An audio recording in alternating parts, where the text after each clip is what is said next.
How are you? I'm good. How are you? Good. So excited to be here with you. Welcome to the película. Oh, thank you. Thank you. I love the Kill Bill poster behind you. I'll be home in the morning. Where you going? I'm staying over at Susie's tonight. What's new?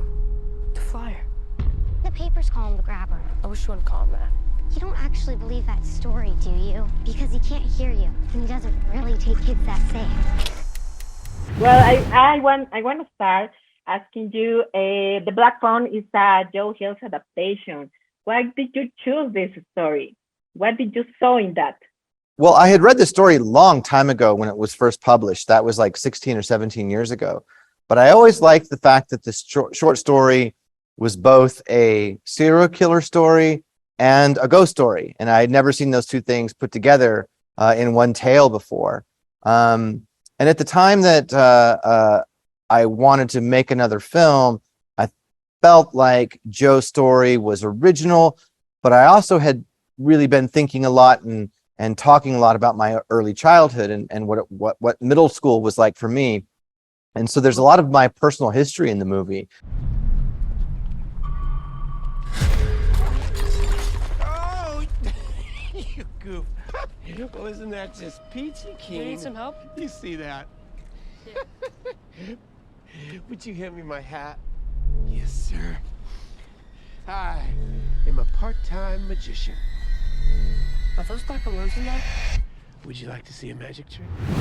You can tell me, do you identify with any character? Maybe with Finn, with Gwen? You have this kind of dreams, or maybe with the father who doesn't believe in her son. Yeah, no, I definitely don't relate to the father. You know, I believe strongly in the immaterial world. I think the world is a magical place. I very much a mystic. I identify with Finney. You know, he was really built out of what it was like for me. I was 12 years old in 1978 in North Denver, and a lot of the kids that he knew were kids that were taken directly from my own experience. The neighborhood I lived in was half white, half Mexican. And the Robin Arellano character was based very much on a kid that I really knew, and many of the things he says are taken directly from my own memories. One of our students, Finney Blake, was abducted. What if I could help the police find Finney?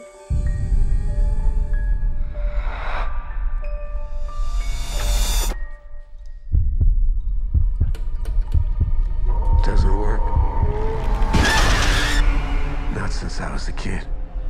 I'll scream. I'll scratch your face. This face? So my last question. 1 year ago, I took a seminary where Alfonso Cuarón studied film.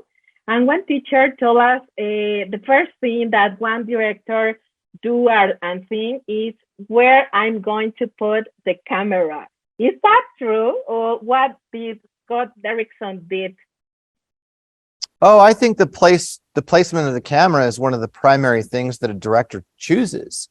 You know, every camera tells a different story in some ways. And if you're going to move the camera, why are you moving it? What's the motivation? What's the emotional effect that shot is trying to have on the audience? And I think The Black Phone was, of all the films I've made, probably the movie where I was the most deliberate and most specific with camera placement. Every single scene, I was very thoughtful and had real reason for why I put the camera where I did and why I moved it the way that I did, especially in the basement.